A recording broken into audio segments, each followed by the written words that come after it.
எம்ஜிஆர் வாழ்வை மொத்தமாய் புரட்டி போட்ட 7ஆம் நம்பர் ஆச்சரியமூட்டும் வரலாறு. எம்ஜிஆரின் அம்பாசிடர் கார் மொத்த எம்ஜிஆர் ரசிகர்களையும் குசிப்படுத்த அந்த கார் ஒன்றே போதுமானதாக இருந்தது. அந்த கார் வருகிறதென்றால் தலைவர் வருகிறார் என்று பொருள்.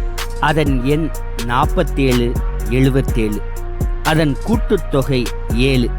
இது இயல்பா அமைஞ்சது இல்லை. கண்டிப்பா 7ஆம் நம்பர் தான் வேணும்னு தேடி தேடி கடைசியா மகாராஷ்டிராவில் சரத்பவார் முதல்வராக இருந்தபோது அவரிடம் வலியுறுத்தி பெறப்பட்ட நம்பர் அது.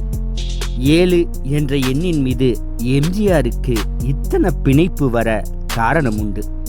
எம்ஜிஆர் பிறந்த ஆண்டு 1917. அவர் நாடக கம்பெனியில் சேர்ந்த ஆண்டு 1927. சினிமா துறைக்கு அவர் வந்தது 1937. பெரிய கதாநாயகனாக அவர் ஜொலிக்கத் தொடங்கியது 1947. எம்ஜிஆர் அவர்கள் அரசியல் பிரவேசம் செய்த ஆண்டு 1957. தமிழகத்தின் சட்டமன்ற உறுப்பினராக அவர் தேர்ந்தெடுக்கப்பட்டது 1967. தமிழ்நாட்டின் முதலமைச்சராக அவர் பொறுப்பேற்றது 1977.